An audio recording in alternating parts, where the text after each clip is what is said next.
नमस्कार, स्वागत है आप सभी का संस्कृति आईएएस के यूट्यूब प्लेटफॉर्म पर। मेरा नाम है शुभम और आज हम बात करें एक महत्वपूर्ण टॉपिक पर जो जुड़ा है यूपीआई पेमेंट से। साल 2016 के अंदर यूपीआई पेमेंट्स को लॉन्च किया गया था और ये काफ़ी ज़्यादा आसान बना चुका है हमारी लाइफ को, क्योंकि हम इंस्टेंट पेमेंट कर पाते हैं। 24/7 ये अवेलेबल है। इसी के साथ बहुत सारे मोड हैं पेमेंट करने के लिए, जैसे कि यूपीआई आईडी के साथ हम पेमेंट कर सकते हैं या फिर क्यूआर कोड को लेकर या मोबाइल नंबर को लेकर हम पेमेंट कर सकते हैं, क्योंकि हमारे बैंक अकाउंट से लिंक्ड है और डायरेक्ट बैंक अकाउंट में पैसा ट्रांसफ़र हो जाता है, या फिर अगर हम किसी को पेमेंट कर ही रहे हैं तो कट भी जाता है। सवाल ये है कि बिना बैंक अकाउंट के अब क्या यूपीआई पेमेंट एक्सेप्ट हो सकती है या फिर हम कर सकते हैं ट्रांजैक्शन को? तो बिल्कुल हाँ, कर सकते हैं। ये ऐसा इसलिए कहा जा रहा है क्योंकि गूगल द्वारा अनाउंसमेंट करी गई है ग्लोबल फिनटेक फेस्ट 2024 के अंदर। गूगल ने ऐसा कहा है कि गूगल पे में हम बहुत सारे नए फीचर्स को ऐड कर रहे हैं जो साल के अंत तक यूज़र्स को मिल जाएंगे और जो काफ़ी सारी चीज़ों को आसान भी कर देंगे। इनमें फीचर्स में शामिल है जैसे कि यूपीआई सर्कल, यूपीआई वाउचर, ऐसे समेत बहुत सारे फीचर्स हैं। इनकी घोषणा करी गई है, अच्छा, जिसकी मदद से बिना बैंक अकाउंट के ही यूपीआई पेमेंट हो जाएगी। थोड़े समय पहले आरबीआई ने, रिजर्व बैंक ऑफ इंडिया ने भी एक पेमेंट सिस्टम को लॉन्च किया था जो कहला रहा है UPI circle delegates payment system. अब आप सभी मुझे बताइएगा, आरबीआई का नेशनलाइजेशन कब किया गया था? इसी के साथ अगर हम बात करें प्रमुख बिंदुओं को लेकर, तो इसका एडिशन जो ग्लोबल फिनटेक फेस्ट है, इसका आयोजन इस बार का 5वां है, यानी कि संस्करण। इसका आयोजन किया गया था मुंबई के अंदर 28 से लेकर 30 अगस्त के मध्य। इसमें गूगल द्वारा घोषणा करी गई है कि साल के अंत तक हम ऐसे फीचर्स को ले आएंगे जिसकी मदद से अब आप बैंक अकाउंट के बिना ही यूपीआई पेमेंट कर पाएंगे, जैसे यूपीआई सर्कल, यूपीआई वाउचर या ई रूपी, क्लिक पे, QR scan, prepaid utility payment, tap and पे विद रुपे। तो ये फीचर्स ऐसे हैं जिनकी मदद से हम आगे बिना अकाउंट के ही ट्रांजैक्शंस कर सकेंगे, जो यूपीआई ट्रांजैक्शन कहलाएंगी। अब समझ लेते हैं कि यूपीआई सर्कल क्या है, क्योंकि आरबीआई द्वारा भी इसे लॉन्च करा गया है और फिर गूगल भी इसे लॉन्च करने की बात कर रहा है। देखिए, यूपीआई से ही कनेक्टेड है। अब किस प्रकार इसे समझ लेते हैं कि इसमें जो यूज़र है ना, वो सेकेंडरी पर्सन को एक एक्सेस दे सकता है कि मेरे अकाउंट को आप यूज़ कर सकते हैं, बट एक लिमिटेड वे में, सबका सब नहीं, पूरा का पूरा अकाउंट का एक्सेस वे नहीं दे सकता। ठीक, तो इसमें यूजर यूपीआई अकाउंट से किसी भी व्यक्ति को एक सीमा के साथ ट्रांजैक्शन की अनुमति दे सकता है। एक तो सीमा हो गई, लिमिटेशन सेट कर दिया कि आप मेरे अकाउंट से ट्रांजैक्शन कर सकते हो, तो लिमिटेड। दूसरा, आप मेरे अकाउंट को एक्सेस कर सकते हो। ठीक, अब इसी के जरिए वे क्या करेगा, लोगों को जोड़ेगा। व्यक्ति जोड़ना कहलाएगा यूपीआई सर्कल। यूपीआई सर्कल के अंदर जो व्यक्ति जोड़ रहा है वो प्राइमरी यूजर, और जिन लोगों को वो जोड़ रहा है, अपने फ्रेंड्स को, अपने रिश्तेदारों को, अपने दोस्तों को वो जोड़ रहा है, वो सेकेंडरी यूजर्स कहलाएंगे। सेकेंडरी यूजर्स के पास लिमिट होएगी और यहाँ पे परमिशन देने वाला प्राइमरी यूजर जो है वो कहलाएगा।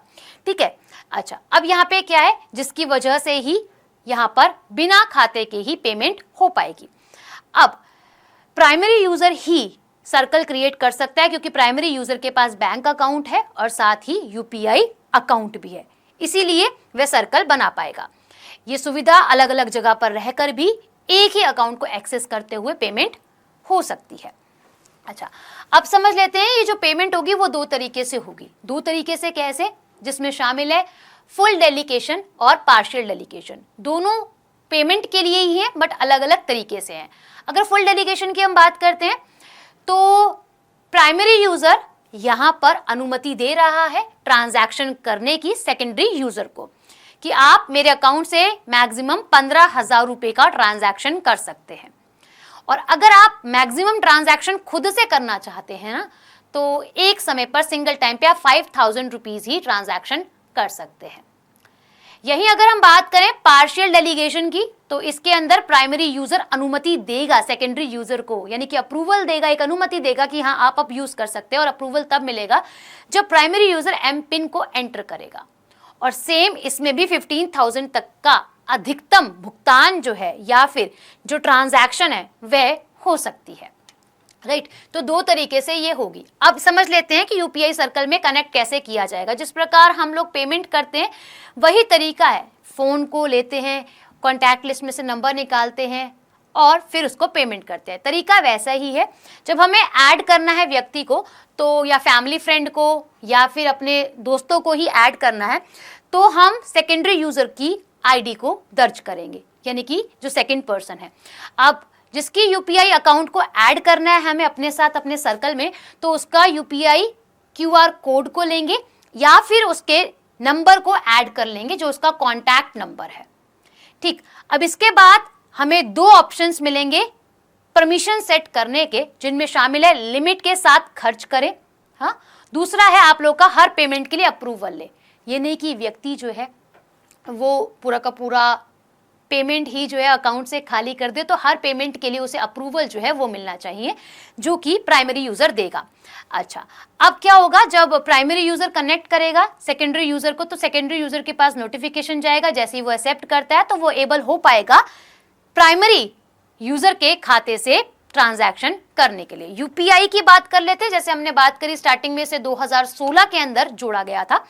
ठीक, तो इसे लाया गया था वर्ष 2016 में। एनपीसीआई, नेशनल पेमेंट कॉर्पोरेशन ने 21 सदस्य बैंकों के साथ यूपीआई को लॉन्च किया था। अब यूपीआई में क्या है, हमने एक बार डिटेल्स को डाल दिया, उसके बाद हम मल्टीपल टाइम्स इसको यूज कर सकते हैं, 24/7 भी यूज कर सकते हैं, और इंस्टेंट पेमेंट के लिए है। अगर हमें शॉपिंग करनी है तो कार्ड की तरह हमें बार बार ओटीपी एंटर करने की कोई भी रिक्वायरमेंट है नहीं, जो कि एक रियल टाइम फंड ट्रांसफर कहलाता है, जो हम यूपीआई सिस्टम और यूपीआई पेमेंट्स को यूज करते हैं।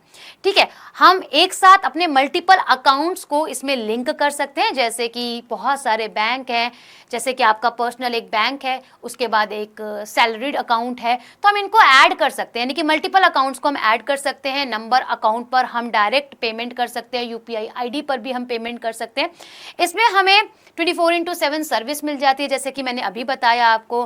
ठीक है, अगर हम शॉपिंग कर रहे हैं तो हमें ओटीपी या फिर सीवीवी कार्ड नंबर की कोई भी रिक्वायरमेंट इसके अंदर नहीं होती है। अच्छा, अब समझ लेते हैं ग्लोबल फिनटेक फेस्ट को ये क्या है ना। तो ये वैश्विक स्तर पर सबसे बड़ा और प्रभावशाली फिनटेक सम्मेलन है, जिसका आयोजन PCI, payment council of India, NPCI, national payment corporation of India और एफसीसी द्वारा जो है वह किया जाता है। अब इसका मुख्य आकर्षण एक अवार्ड है जो कहलाता है ग्लोबल फिनटेक अवार्ड। इसके अंदर जो उद्योग है, यह उद्योग में नवाचार और उत्कृष्टता के साथ विश्व भर से असाधारण फिनटेक पहलों एवं योगदानों को मान्यता देता है, यानी कि अप्रूवल देता है। और इस बार की थीम की अगर हम बात करें, जो इस बार का 5th एडिशन है, जो मुंबई के अंदर आयोजित किया गया है, इसका है blueprint for the next decade of finance, responsible AI, inclusive, resilient थी। अच्छा, इसकी शुरुआत वर्ष 2020 के अंदर करी गई थी और तब से लेकर प्रत्येक वर्ष में इसे आयोजित करा जाता है। एक सवाल आप सभी के लिए कमेंट सेक्शन में मेंशन कीजिएगा। बहुत सिंपल हो जाएगी लाइफ। अगर स्कूल ट्यूशन पेमेंट करनी है तो वो बच्चों को एक्सेस दे सकता है और सेकेंडरी यूजर भी बना सकता है। अब आपकी क्या राय है कमेंट सेक्शन में मेंशन कीजिएगा। बाकी आप सभी से मिलते हैं नेक्स्ट वीडियो में।